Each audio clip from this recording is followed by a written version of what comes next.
everyone, my name is Roya, and today I am coming to you with the books that I read in the first half of September. Lord of the Fading Lands by C.L. Wilson. It's a fantasy romance about a girl in just a small village, like a poor, sad, plain girl who has an encounter with a sexy fae man who basically tells her that she's his bond mate, essentially. So the romance was pretty good. Like, the main characters had, you know, some chemistry. It was there, all of that.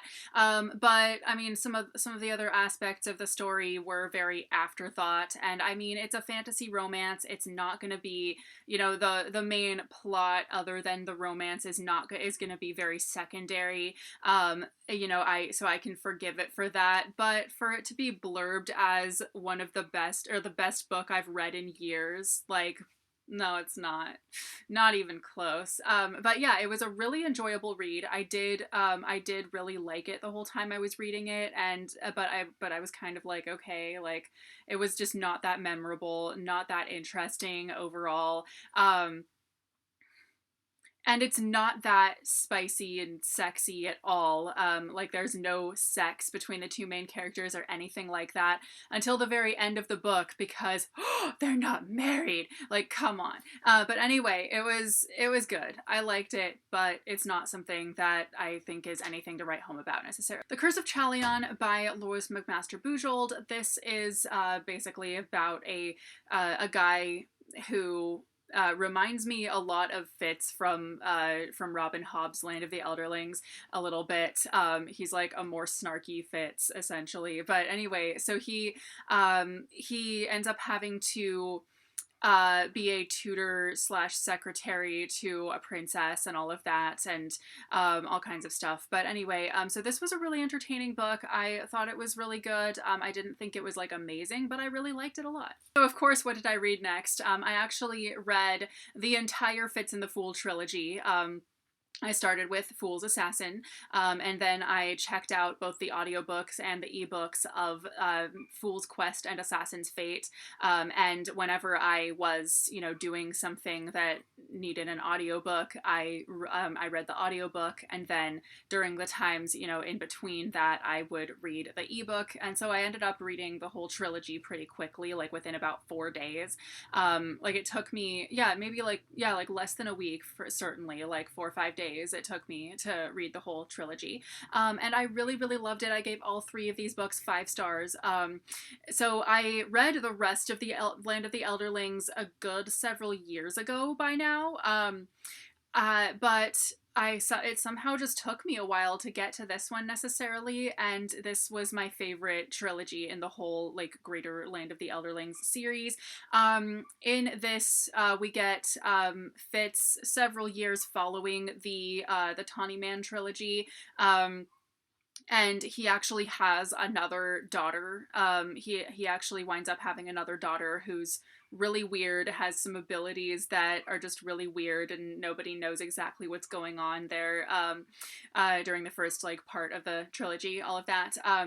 And so it's about him dealing with, you know, actually raising a child, and then also figuring out, like, who's after her, trying to kill her or him or whatever's going on. Like, this trilogy also brings together all the stuff from Live Ship Traders trilogy and the Rainwild Chronicles. Those 2 series follow a totally, you know, they seem pretty unrelated to the rest of it. They tell a whole different corner of the story with completely different characters. But once we get to the last book in this trilogy, it all comes together, and we get to see all those other characters again, several years following the events that, like, many years, like couple decades following the events of the series that they're actually in.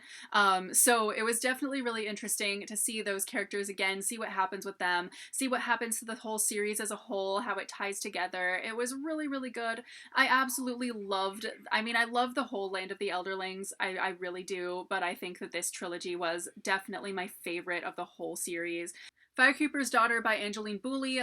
This is about a girl who is Native American, and she ends up being part of, like, a victim of a shooting that kills her best friend, and one of her other good friends is the shooter and all of that. And so that leads her to end up having to work with the police in finding out who in her community is cooking and selling meth.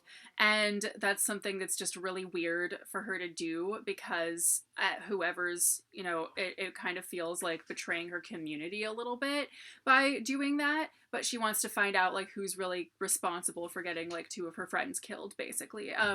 And this book is so good. I really enjoyed reading it. I could barely put it down. It puts a lot of stuff into perspective with like her being Native American is a huge part of the story and is really interesting. And I really liked reading about that. Just the whole book was really good. I definitely recommend this. Finally, Inda by Sherwood Smith. I finally read this. I didn't love this book the way that I thought I was going to. I think a lot of times I have a problem with the first book in a longer series. I mean, this is only a quartet, but like, I've still felt like the first book was, a lot like a lot of first books in a longer series like that, in that it's really just setting up the story for the rest of the thing. So I didn't really end up enjoying this book as much as I thought I was going to. But I think a lot of what was missing about it too is any kind of emotional impact at all. So any conflict that happens, the characters are kind of like meh, like you don't get the emotions that they might be feeling, like nothing like that at all. So even when the main character ends up being totally taken away from his home and having to be a pirate, and having to like work on a pirate ship, he almost seems like he doesn't care. And like none of the characters who are with him doing that like seem to care at all. They're just kind of like, oh, okay, guess I'll never see my home again, or whatever it is. Like it's just really odd. Like I felt like there was just no emotional connection there. Like nobody seemed to care about anything, which is really odd. I don't know why, but that could have also just been the fact that this is the first book in a quartet and that maybe it was just setting up the rest of the story a lot more. But anyway, I'm looking forward to reading the rest of the series and see if it improves from there. I'm kind of bummed that I thought this was just kind of okay, but anyway, so thank you guys so much for watching. Let me know if you have any thoughts on these books, if you've read any of them, and I will see you very soon with a new video. Bye.